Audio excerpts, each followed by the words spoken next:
오신 주님의 은혜와 평화가 여러분에게 임하시기를 먼저 빕니다. 나를 위한 주님의 십자가를 마음에 품고 살아가는 이 절기, 사순절기가 이제 더욱 깊어졌습니다.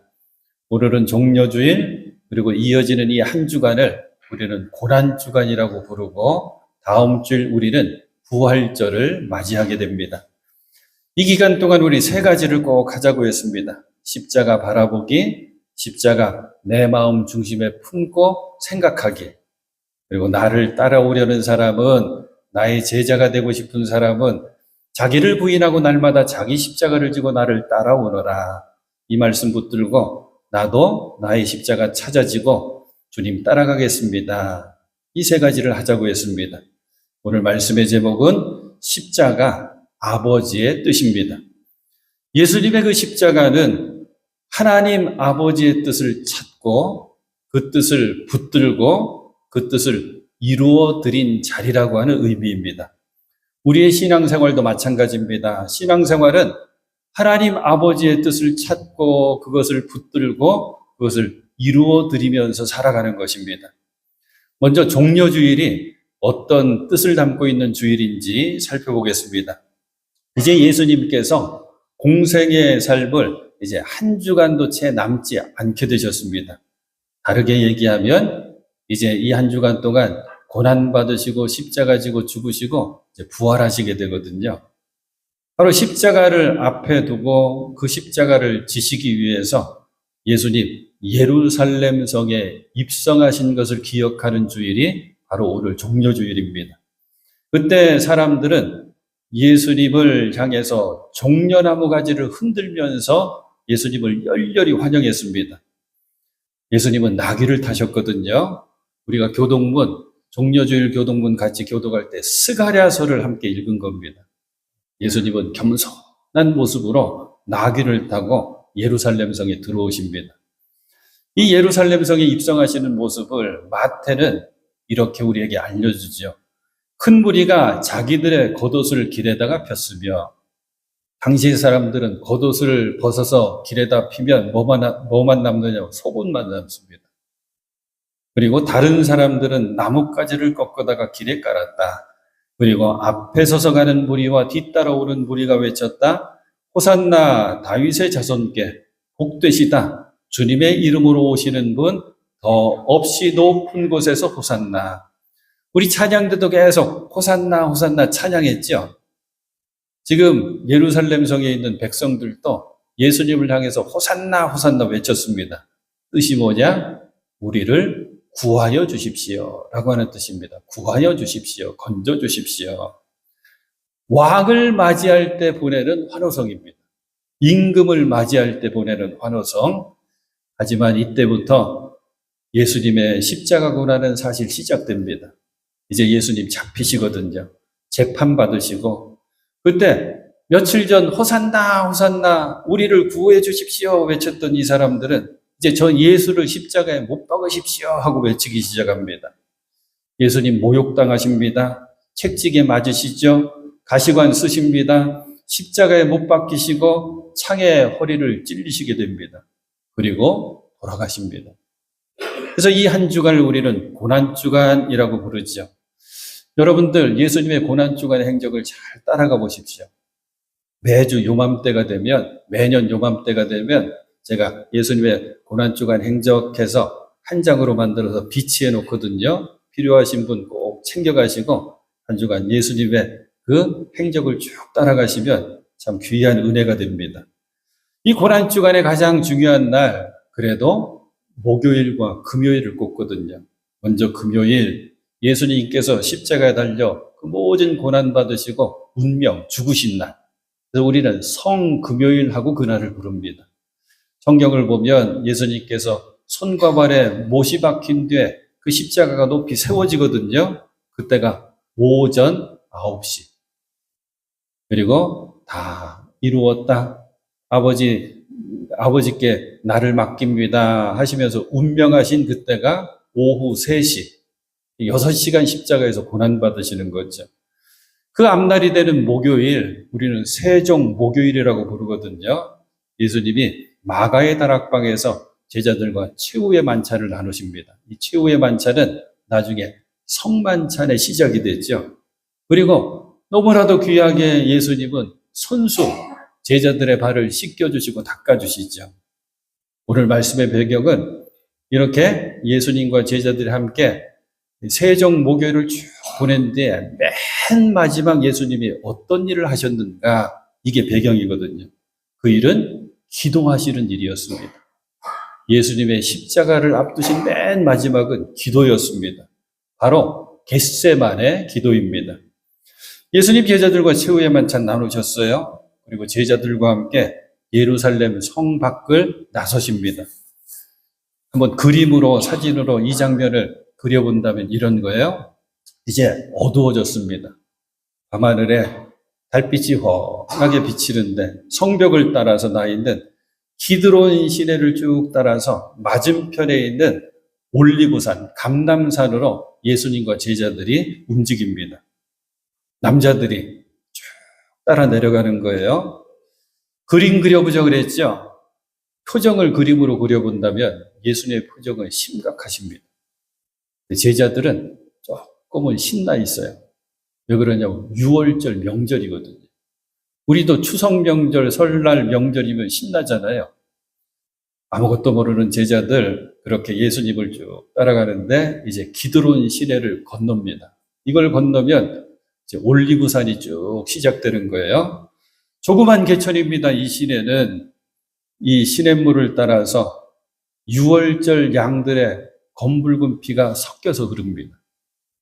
6월절 유대인들이 준비하는 거는 복잡해요. 어린 양, 내 대신 내 죄를 짊어져야 될 어린 양을 골라서 그걸 죽이거든요.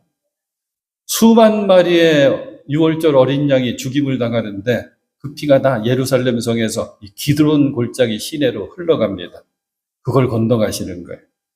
그리고 기드론 시내 건너편, 이제 올리브산 서편 비탈에 있는 겟세마네 동산에 예수님 도착하십니다.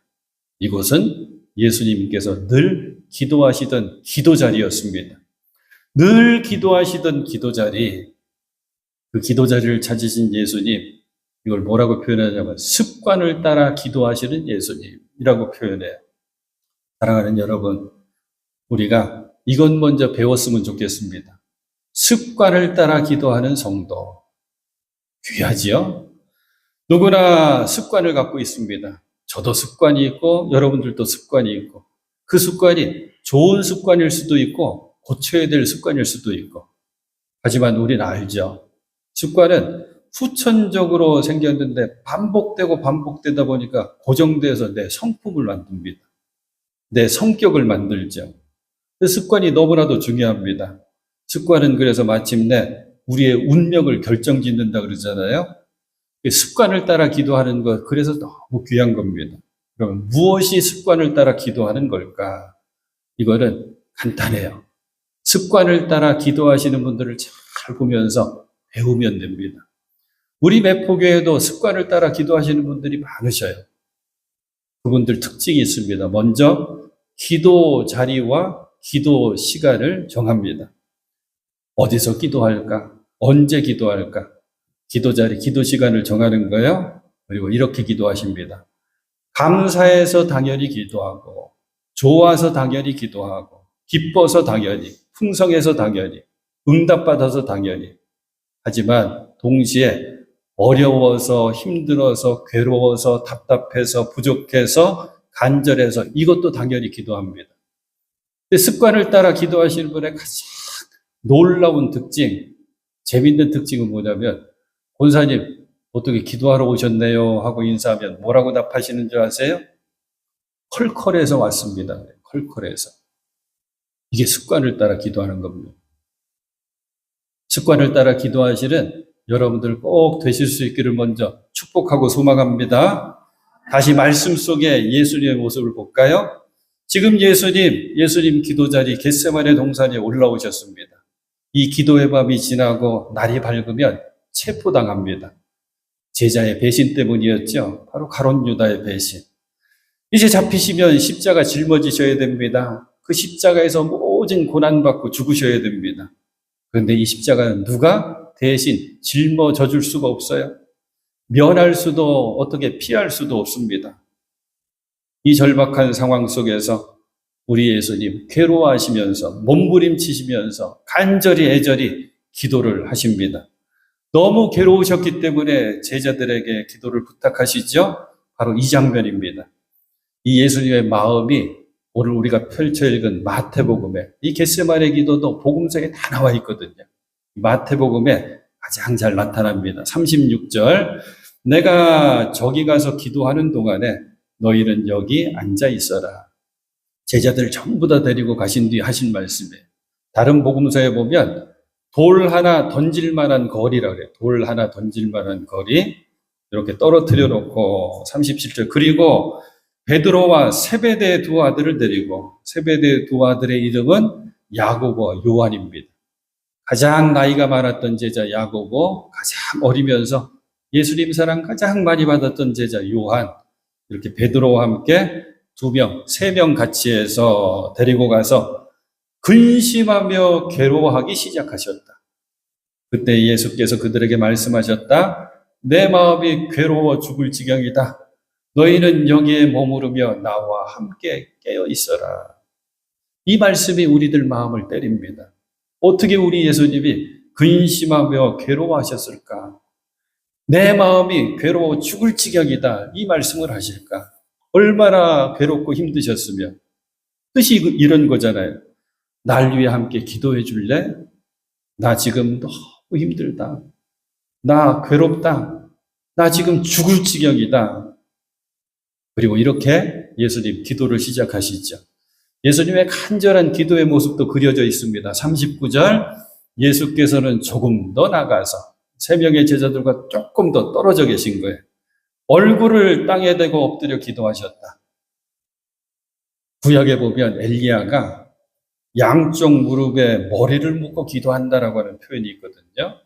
기도의 모습을 표현할 때 저도 이 말씀 읽고 한번 해봤어요. 기도실에 앉아가지고 무릎 꿇고 얼굴을 땅에 대고 한번 예수님처럼 기도해봐요. 힘들어서 못합니다. 근데 우리 예수님 간절함으로 이제 이렇게 기도하시는 거야. 나의 아버지 하실 수만 있으시면 이 잔을 내게서 지나가게 해 주십시오. 그러나 내 뜻대로 하지 마시고 아버지의 뜻대로 해 주십시오.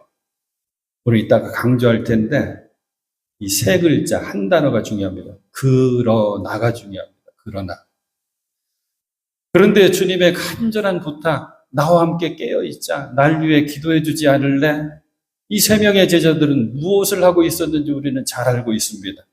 40절 그리고 예수님이 이렇게 간절히 얼굴을 땅에 대고 엎드려 기도하시면서 간절히 매달리시는데 제자들에게 와서 보시니 그들은 자고 있었다. 그래서 베드로에게 말씀하셨다. 이렇게 너희는 1시간도 나와 함께 깨어 있을 수 없느냐? 시험에 빠지지 않도록 깨어 기도하여라. 마음은 원하지만 육신이 약하구나. 예수님 다시 기도 자리로 가십니다. 두 번째로 예수님 다시 가셔서 기도하십니다. 나의 아버지, 내가 마시지 않고서는 이 잔이 내게서 지나갈 수 없는 것이면 아버지의 뜻대로 해 주십시오. 기도가 조금 달라졌죠? 하실 수만 있으면 이 잔이 내게서 지나가게 해 주십시오. 이 기도에서 두 번째 기도는 내가 마시지 않고서는 이 잔이 내게서 지나갈 수 없는 것이면 예수님 아시는 거예요. 저 십자가는 내가 감당해야 되는구나. 다시 제자들의 모습이 그려지죠. 43절 예수께서 다시 와서 보시니 그들은 자고 있었다. 그들은 너무 졸려서 눈을 뜰 수 없었던 것이다. 그래요. 제자들의 모습 속에 나의 모습이 보여집니다. 주님을 위해 1시간도 깨어있지 못하는 연약한 내 모습. 주님의 고난에 1시간도 함께하지 못하는 그 연약한 나의 모습이 그려지고 비춰지죠. 그래서 우리는 이렇게 고백하게 됩니다. 주님, 너무 부끄럽습니다. 주님, 너무너무 죄송합니다. 그런데 우리 주님, 이렇게 우리들에게 말씀해 주시는 거예요. 괜찮다. 저 십자가는 나만 감당할 수가 있다. 그리고 제자들에게도 말씀하시는 거예요. 오늘 본문이 쭉 이어져서 맨 마지막에 45절과 46절. 이제 남은 시간은 자고 쉬어라. 보아라. 때가 이르렀다. 하나님 아버지의 때 얘기하시는 거겠죠? 인자가 죄인들의 손에 넘어간다. 일어나서 가자. 보아라. 나를 넘겨줄 자가 가까이 왔다. 됐다. 이제 일어나서 함께 가자. 말씀하시는 거예요. 예수님 당신만이 감당하실 수 있는 그 십자가, 그래서 예수님은 그걸 잔이라고 표현하죠. 고난의 잔, 죽음의 잔이라고 하는 뜻입니다. 예수님이 얼마나 간절히 이 기도를 하셨는지 우리는 잘 알고 있습니다. 누가복음에 예수님의 간절한 모습이 이렇게 그려져 있죠. 예수께서 고뇌에 차서 더욱 간절히 기도하시니 땀이 이마에서 몸에서 흐르는 땀이 핏방울같이 되어서 땅에 떨어졌다. 얼마나 간절히 기도하셨으면, 얼마나 힘써 애절하게 기도하셨으면 땀이 핏방울같이 되어 떨어졌겠습니까? 진액을 짜듯이 기도한 거죠. 우리는 알아요. 겟세마네라고 하는 뜻이 기름집, 기름틀이라고 하는 뜻입니다. 이 올리브산에는 그 이름처럼 올리브 나무가 많았고 올리브 열매를 결실하게 되면 틀에다가 집어넣고 꽉 눌러서 기름을 짜거든요. 그게 올리브유입니다. 그래서 겟세마네는 기름틀, 기름집이라고 하는 뜻이거든요. 그 이름처럼 우리 예수님 간절히 매달려 기도하시는 거예요. 그래서 땀이 핏방울같이 되어서 땅에 떨어질 정도로 기도하신 것입니다. 왜 이토록 간절히 기도하셨을까? 답은 이겁니다. 하나님 아버지의 뜻을 찾고 그 아버지 하나님의 뜻을 붙들기 위함입니다. 정리해 보니까 겟세마네 기도는 이거예요. 하나님의 뜻 찾고 붙들기. 십자가는 이것입니다. 겟세마네 기도로 하나님의 뜻 찾고 붙들었으면 그 하나님의 뜻 이루어드리기. 이 겟세마네 기도 가운데 우리가 꼭 마음에 품게 되는 예수님의 소중한 기도는 내 뜻대로 하지 마시고 아버지의 뜻대로 해 주십시오. 이 기도잖아요. 그 앞에 그러나가 있습니다. 그러나. 두 기도를 합치는 거예요. 아버지, 할 수만 있으면 내게서 이 잔 지나가게 거두어 주시옵소서.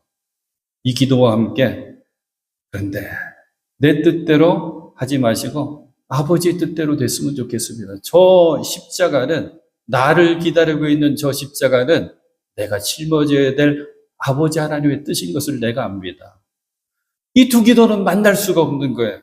지나가게 해 주십시오. 한 기도는 감당하게 해 주십시오. 이거 건너가게 해 주십시오.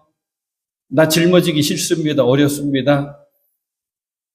저 십자가 내가 짊어지겠습니다. 감당하겠습니다. 이 기도가 그러나로 연결됩니다. 신앙생활이 이런 것입니다. 나의 뜻 내려놓고 하나님 아버지의 뜻을 꽉 붙드는 과정이 신앙생활. 그래서 쉽지가 않습니다. 사랑하는 여러분, 그래서 우리의 기도 가운데 그러나가 항상 있어야 됩니다. 그래서 나의 뜻을 아버지 하나님의 뜻에 맞추는 일이 꼭 있어야 됩니다. 우리 이렇게 기도하잖아요. 주님, 나 이렇게 되길 원합니다. 주님, 나 저렇게 바랍니다. 이렇게 되게 하여 주시옵소서. 이것 허락하여 주시옵소서. 이렇게 이루어 주시옵소서. 응답하여 주시옵소서. 그러나 내 뜻대로 되게 하지 마시고 아버지의 뜻대로 되게 하여 주시옵소서. 그러나가 꼭 있어야 됩니다. 겟세마네 예수님 이렇게 간절함으로 기도하시면서 그래서 땀이 핏방울처럼 흘린 것뿐만 아니라 틀림없이 눈물도 흘리셨습니다. 히브리서 기자가 우리에게 알려주거든요. 히브리서 5장 7절, 글은 우리 예수님은 육체에 계실 때에 자기를 죽음에서 능히 구원하실 이에게 심한 통곡과 눈물로 간구와 소원을 올렸고, 예수님 눈물로 많이 기도하셨거든요. 그래서 심한 통곡과 눈물로 간구와 소원을 올렸고 그의 경건하심으로 말미암아 들으심을 얻었느니라. 응답 받았다 하는 거죠. 사랑하는 여러분, 십자가에는 많은 눈물들이 담겨져 있습니다. 먼저는 지금 살펴본 예수님의 눈물이죠. 예수님이 십자가가 준비되어 있는 예루살렘 성에 막 들어오시면서 먼저 이 예루살렘 성을 보시면서 우시거든요. 안타까움으로 우십니다. 그 예수님이 그 십자가를 준비하시면서 겟세마네에서 그토록 우시면서 기도하신 거예요. 겟세마네의 기도는 눈물의 기도가 됩니다. 십자가에는 어머니 마리아와 여인들의 눈물도 담겨져 있죠. 누가복음 23장에 보면 백성들과 함께 여인들이 큰 무리를 이루어서 예수님을 따라가고 있습니다. 지금 예수님은 십자가를 어깨에 짊어지고 쓰러지고 또 쓰러지시면서 골고다 언덕까지 가시는 길이거든요. 그래서 여인들은, 여자들은 예수님이 생각해서 가슴을 치며 통곡하였다.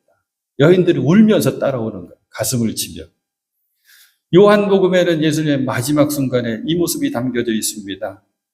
예수님 이제 운명하시기 전 어머니 마리아를 쳐다봅니다. 그리고 여자여 보소서, 어머니 보세요, 아들입니다. 그리고 가장 아끼고 사랑하던 제자 요한에게 보라 내 어머니다 그러면서 어머니 마리아를 맡기게 됩니다. 눈물이 담겨져 있습니다. 십자가에는 하나님의 눈물도 담겨져 있습니다. 십자가 위에서 죽어가시면서 부르짖는 예수님의 절규가 있습니다. 엘리 엘리 라마 사박다니, 아버지여 아버지여 왜 나를 버리시나이까? 왜 버리시나이까? 이 예수님의 절규에 우리 하나님 끝내 외면하십니다. 외면하셔야만 됐습니다. 왜 예수님께서 십자가에 운명하셔야지, 죽으셔야지 우리의 죄가 해결되거든요. 우리를 사랑하셨기 때문에 하나님은 예수님의 절규를 외면하십니다. 근데 우리 예수님, 아버지 내 영혼을 아버지 손에 부탁합니다 하면서 운명하실 때 성경을 보면 세상이 온통 어두워졌다고 하죠. 가장 밝아야 될 오후 3시인데 세상이 온통 어두워졌습니다. 하나님 아버지의 눈물이 있는 거죠. 여기에 가장 중요한 십자가를 바라보는 나의 눈에 눈물이 있어야 됩니다. 우리의 눈물이 십자가에 담겨 있어야 됩니다. 십자가 바라보면서 우리는 이런 눈물을 흘리게 됩니다. 회개의 눈물, 감사의 눈물, 간구의 눈물입니다. 그래요. 우리의 신앙생활은 마른 눈을 가지고 할 수 있는 게 신앙생활이 아니죠. 마른 눈을 가지고는 천국에 들어갈 수 없다라고는 유명한 말이 있습니다. 먼저 회개의 눈물, 십자가 고난받으신 예수님께 항상 내가 겹쳐 보여야 된다 그랬죠? 이 겹쳐 보이면 눈물 나게 되어 있습니다. 회개의 눈물을 흘리게 되어 있습니다. 내가 짊어져야 될 저 십자가, 내가 못 박혀야 될 저 십자가, 내가 죽어야 될 십자가에서 예수님이 내 대신 죽으셨구나 알게 되거든요. 그 순간 우리의 영혼은 깨끗해집니다. 하나님께서 우리를 품어주시고 우리의 죄를 용서해 주십니다. 그리고 우리는 하나님 앞에서 새 사람이 되는 것입니다. 그리고 우리는 십자가 바라보면서 감사의 눈물을 흘리게 되죠. 말씀 뒤에 부르게 될 143장 웬 말인가 날 위하여 추돌아가셨네. 4절과 5절에 가서 십자가 대할 때 그 일이 고마워. 내 얼굴 감히 못 들고 눈물 흘리도다. 늘 울어도 그 눈물로 못 갚을 줄 알아 몸밖에 드릴 거 없어서 이 몸 바칩니다. 그래요. 나를 대신하신 주님의 십자가 바라보면 우리는 감사의 눈물을 흘리게 됩니다. 그리고 우리는 늘 십자가 바라보면서 십자가 의지하면서 기도해야 되는데 그 기도가 십자가 의지하는 간구함의 기도거든요. 그때도 간구의 눈물을 흘리게 되죠. 우리가 인생을 살다 보면 사방이 막혀 있을 때가 있습니다. 답답할 때가 있습니다. 묶여 있을 때가 있습니다. 이런저런 문제가 태산처럼 내 주위를 꽉 가로막고 나를 힘들게 만들 때가 있죠. 하지만 우리는 기억하고 그리고 붙들어야 됩니다. 사방으로 우겨쌈을 당하여도 쌓이지 않는 것이 우리들인데 왜? 사방으로 다 막혀 있어도 하늘은 열려 있기 때문입니다. 우리는 앞만 바라보고 전방만 주시하면서 하는 인생이 아니라 위를 바라보면서 상방을 주시하면서 사는 인생이라고 하죠. 이렇게 열린 하늘을 바라보는 방법은 한 가지밖에 없습니다. 골고다 언덕 높이 세워져 있는 주님의 십자가를 바라보는 것밖에 없습니다. 십자가 바라보시고 십자가 붙드시고 십자가 의지하시면서 간구해 보십시오. 주님께서 꼭 응답해 주실 줄로 믿습니다. 자, 이제 말씀 정리하려고 해요. 십자가가 뭔가 하고 봤더니 기도가 더해져 있고 눈물이 더해져 있습니다. 예수님은 기도하시지 않으시면 이 십자가를 감당하실 수 없었기 때문에 겟세마네에서 눈물로 기도하시면서 간절히 기도하시면서 아버지 하나님의 뜻을 찾고 붙들고 이제 이루어 드리는 것. 그리고 그 십자가에는 많은 눈물들이 합쳐져 있죠. 나를 위해 고난받으신 예수님, 예수님의 십자가 내가 바라보고 품고 의지하길 원합니다. 이 고백 가운데 주님의 십자가 의지하시면서 고난주간을 잘 살아내시는 여러분들 되실 수 있기를 주님의 이름으로 축원해 드립니다.